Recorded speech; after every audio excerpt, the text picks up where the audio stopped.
Tonight, CBS 2 investigates holiday travel disruptions. The good news here, flight cancellations are already down compared to last year, but delays, they're up. So what does that mean for travelers after the fiasco at airports last Christmas? CBS 2 investigative reporter Tim McNicholas finds out. Every Christmas, right, Ernie? Jordan Dillard and her little Ernie fly back home to Colorado to celebrate with family. But this year, Christmas is right here in Brooklyn. I'm staying here on the East Coast.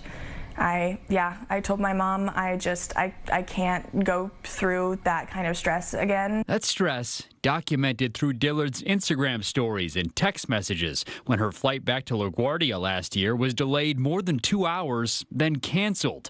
On top of that, she says Southwest gave conflicting answers on where her luggage went, and she didn't get it back for more than a week. It was really tough because I had medication in that bag. All of my winter clothes were there because I was in Colorado, and so my coat, my only pair of warm boots, all of my makeup was in there, skincare. I can't guarantee that's not going to happen again. And this year, 21% of all U.S. flights were delayed from January to December.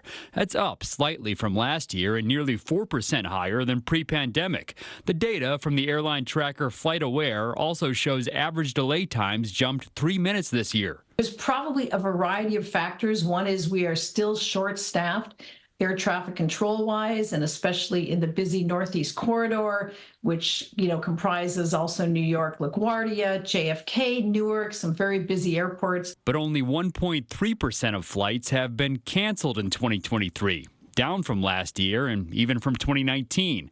And the rate stayed low even as a record-breaking number of people flew over Thanksgiving weekend.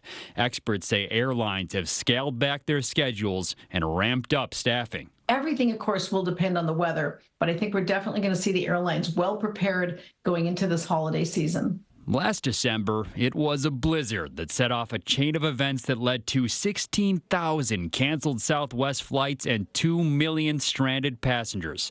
To avoid another meltdown, Southwest says it increased staff at cold weather airports and added more de-icing trucks and other equipment to adapt to winter weather.